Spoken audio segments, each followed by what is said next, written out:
Hi Scorpio, welcome po sa ating channel. Narito ang inyong monthly kabay tarot reading for December 2024. Please be reminded kung naka-resonate kayo, comment down. Kung hindi kayo naka-resonate, ibigay niyo po sa iba kasi channel reading po ito. This is for you Scorpio ngayong December 2024.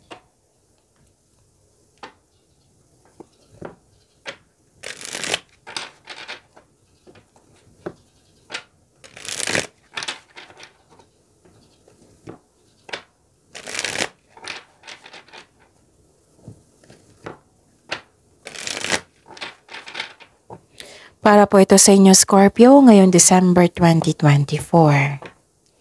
Maraming salamat po sa inyong patuloy na suporta at maraming salamat din po sa mga hindi nag-skip ng ads. Gamitin ang reading na ito bilang gabay lamang sa mga hindi pa nag-subscribe. Subscribe na po kayo at click bell notification para malaman nyo na may bago tayong video.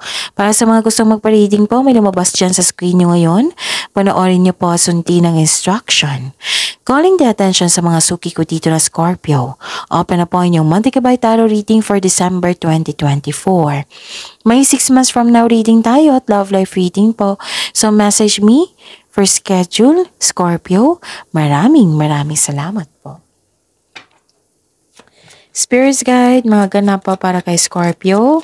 Ngayong December 2024, I need 3 cards po.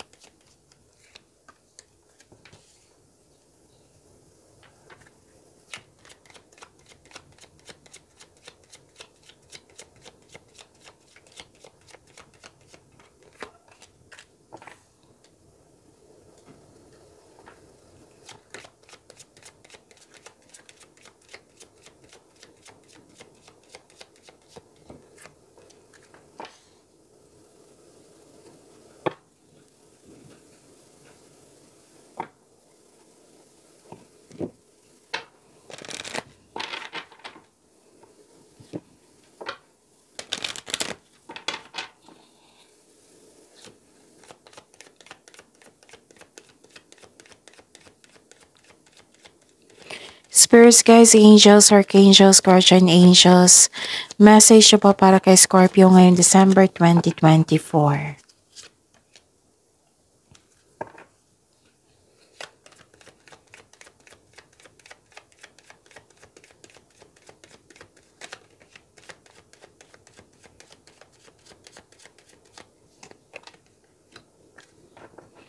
Okay, Scorpio. Ngayong December 2024, wow, may hope and healing ako nakikita dito, personal growth. Okay, nakita ko dito na parang nagsaliksik kayo dito para may makuha kayong clarity.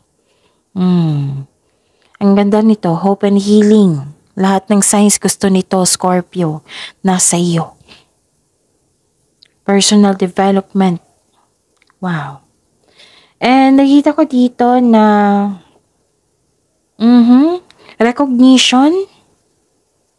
Yes, nakilala ka. Fame and awards, nakikita ko dito. Nakikita ko rin dito na may, anong tawag nito? Nakatanggap kayo ng blessings. Yes. Nakita ko rin dito na kausap mo yung elders, mentor, advisor, or matalik mong kaibigan na maraming experience sa buhay, wiser, ganun. Nagbigay ito ng support sa iyo at wisdom messages na bumalik yung confidence mo. Actually, may dumating na opportunities, nakikita ko, at nahihirapan kang mag-decide. You felt guilty, you felt sorry kasi may masacrifice, ganun. Sana makakawa kayo ng best decision. Okay? Pwede na nahihirapan ka sa isang tao. Nagkaroon ng hardship. So sabi ni Archangel Raphael dito, give your cares and worries to us angels and allow us to take your burdens. Kung nabibigatan ka ngayon, kung nahihirapan kayo ngayon, i-include nyo po sa prayer si Archangel Raphael. Kasi magbibigay po siya ng healing. Okay? So, lumabas din ito sa isang card nyo, dalawang card na nagsabi dito. Sabi po ni Archangel Jeremiel, take inventory of your life and resolve to change or heal anything that is unbalanced. So, healing puro. Puro siya healing. Tatlong card na po nagsabi dito, healing. Spirit's guide, ano po yung energy ni Scorpio ngayong December 2024?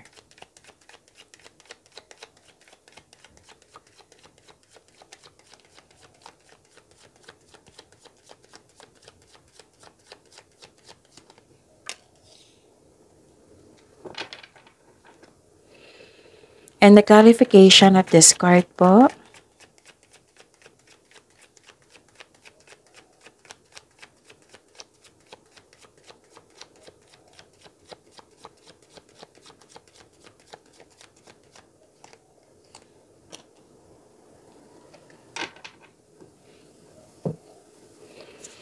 Remember Scorpio, at the end of the day, alam mo na ikaw lang taong may kakayahan at responsable na gumawa ng sarili mong katotohanan at kinabukasan. So ano yung energy mo, Scorpio? New beginning. May bagong simula. Ang ganda. Ang ganda ng energy nyo. Magiging busy kayo, so be ready po. New beginning, freedom, anticipation, curiosity sa mga parating or sa new journey mo. Oo, may new journey po dito. Okay? So, care is needed. May potential itong magiging successful basta sipagan nyo lang po. So, take a leap of faith and trust the support of the universe. You are divinely guided, Scorpio. Huwag kang matakot, instead i-acknowledge mo ang mga lessons na na-encounter mo. This will lead you to new opportunities. Kasi part ito ng personal and spiritual evolution mo. This is a leap of faith eh. Hindi ka takot sa mga obstacles. You know you are on the right path. Kumbaga, bahala na si Batman. Basta go ka. Basta makinig kayo sa inyong intuition ha, at magkaroon ng konkretong plano. Mag-ingat sa padalos-dalos na pagpasya. Kailangan magkaroon ng konkretong plano and listen to your intuition. So spread your wings and fly. You should take risk and try something new. Try kayo na mag-step out sa comfort zone mo. Kasi sa labas ng comfort zone, may success. Kung may tampuhan kayo sa isang tao, magkakaroon ng pag-uusap. So the advice is leave the past behind. It's never too late to begin again. Mag-usap, magpatawad. Okay? Yan. Ano pa? Wow, this is success eh. Ang ganda. Dami. Success, new doors opening, may makipag-collab sa iyo, magkakaroon ng expansion. So this card asks you to accept the project or opportunity and face it with confidence kasi naka-align ito sa passion mo. Isa din ito sa dahilan na magkakaroon ng maraming opportunity. Yung opportunity na dumating sa inyo, huwag kayo mag-alinlangan. Basta magkaroon lang ka ng konkretong plano para magiging confident kayo. Focus po kayo nito. Focus kayo and give attention talaga. Effort with clear intention. Kasi kung magtagumpay ito, magkakaroon po siya ng marami pang opportunities na papasok sa inyo. So this card tells you na nasa next level ka na ng prosperity na matagal mo nang hinintay. Kaya wag mong palampasin ang itong pagkakataon na ito. Posibleng dagdag trabaho or dagdag kaalaman. May parating na opportunity po. Huwag kayong matakot sa new opportunity ha, or mag-alinlangan. Self-confidence ay kailangan po dito. Okay? So may go signal lang dito na mag-start ng doon na business. May offer kasing negosyo po. Okay? So yun. Spend time with people who inspire and motivate you. Okay? Spirit's Guide, possible blessings po para kay Scorpio ngayong December 2024.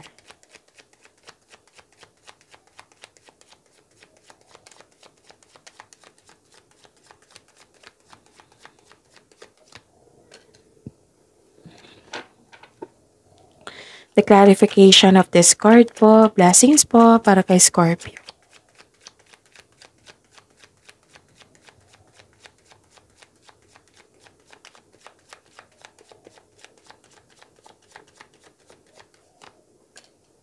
Okay. Ano yung blessings? Recovery. Ilang beses na lumabas yung healing dito. Wow. Ang ganda. Naka-recover ka na. Rather than, pagtatapos ng isang mapait na sinapit, na-overcome na, nagkaroon na ng healing. This is freedom also, ha? May freedom dito sa energy nyo, may freedom din dito. So that is a blessing, freedom.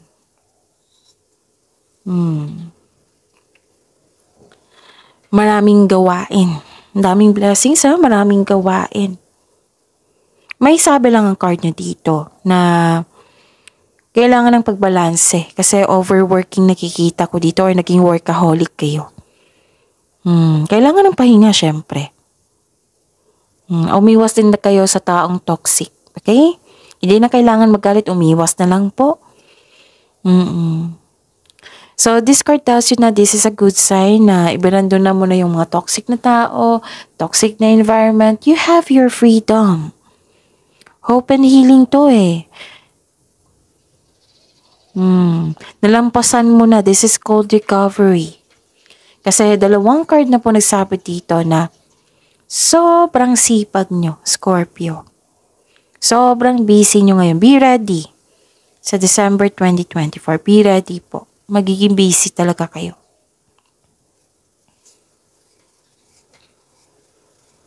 Hard work, naging productive kayo sa araw-araw, puro kilos eh. Tapos, hard work at dedikasyon sa trabaho, negosyo man, or, para magkaroon ng security sa inyong future. So, patuloy mo lang pagsumikap, pero nakikita ko talaga yung pag-overwork dito. Maraming gawain na burnout kayo. So, time management ay kailangan. It's never too late to begin again. Gawa po daw kayo ng solusyon. Kung may problema dyan, gawa kayo ng solusyon. Kung pagod kayo, kasi pagod overwork eh, pagod. So, you need to calm, relax, magpahinga. At gawa kayo ng solusyon.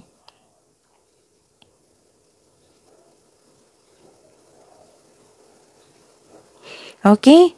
So, yun. Kailangan talaga yan. Kailangan na sa sipag natin, overwork eh. Over is nakakasama na yan sa atin. Balanse lang po. Pero I believe, kasi may sinabi din dito, at the end of the day, may recovery. Magpapahinga kayo nito, magiging okay din ang lahat. Kung may toxic, magiging okay din ang lahat. Recovery.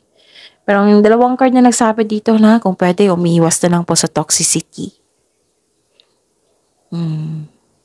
Don't mind them. Focus kayo sa blessings na binigay sa inyo. Kailangan mong bigyan ng aksyon yan eh, para pagyamanin pa. Huwag kayong huminto nang dahil sa mga distraction.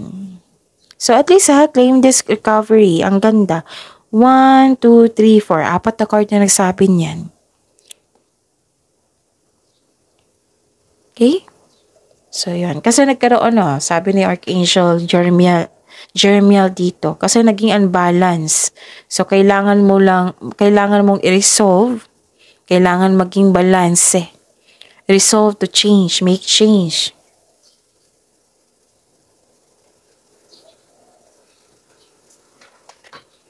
Yan yung usually pag hindi nyo gusto yung mga nangyari, may change talaga.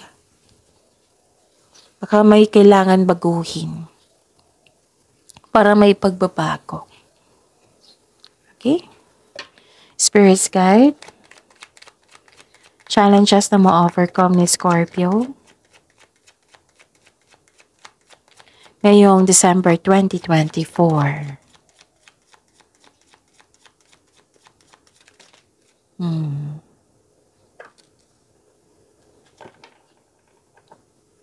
The clarification of this card po.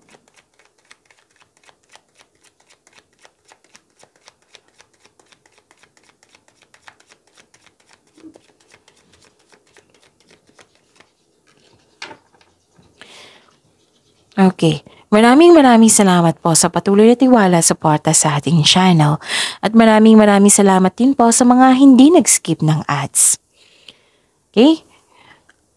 Itong dalawang card nito, kasi ang tanong natin is challenges na ma-overcome.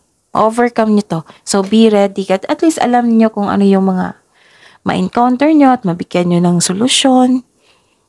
Iwasan yung dapat maiwasan. Huwag kayong mawalan ng pag-asa ha. Kasi 4 na card niyo po nagsabi dito na magkakaroon ng recovery. Na-disappoint kayo dito. Nagkaroon ng loss of faith. Huwag kayong mag-claim ng negativity kasi nakakasama yan sa inyo. Please be reminded. Kahit hindi nyo sinasadya na makapagsalita ng masama, huwag talaga. Kasi nakakasama yan sa inyo. Be confident. Huwag kayong mag-give up. Tapusin mo yung mga ginagawa mo. Okay? Inspiration is on the way. Huwag kayong mag-give up. Magkakaroon po ng healing. 4 na card na nagsabi dito. Dreams do come true. All your dreams are coming true.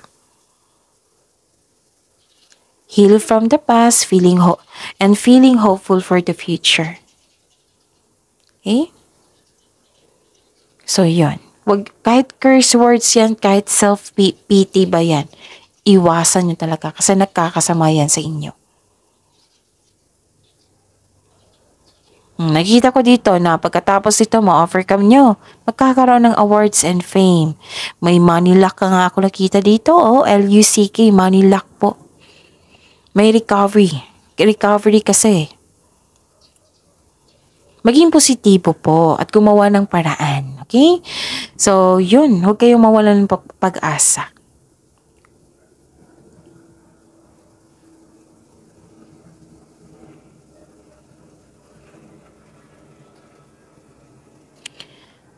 Okay.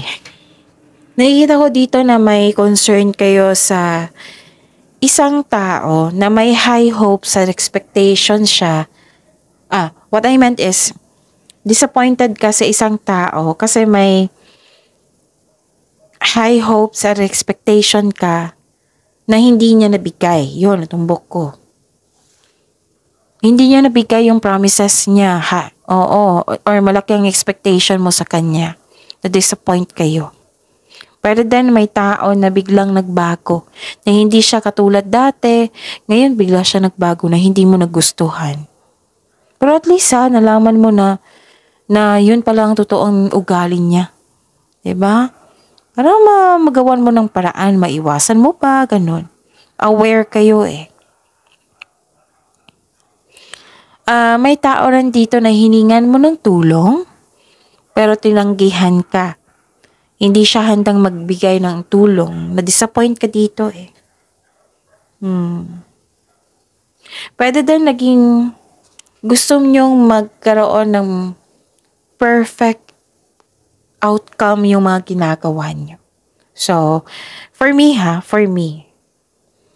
na hindi siya negativity yung perfectionist. Basta, pagiging perfectionist. Basta, magkaroon lang ng balanse. Okay? Okay? After nito, ma-overcome nyo yan. Makatanggap kayo ng good news. Kasi 2 card na po nagsabi na may parating na good news para sa inyo.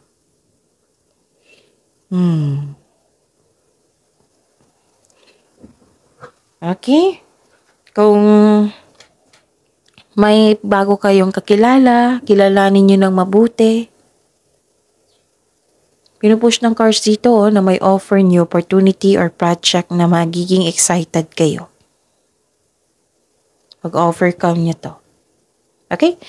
Maraming blessings. Ang ganda ng blessings nyo. So, pag-imanin nyo po ha, Scorpio. See you tomorrow. Please like, subscribe, and click the button for notification para updated po kayo sa daily tarot reading natin. Maraming salamat po.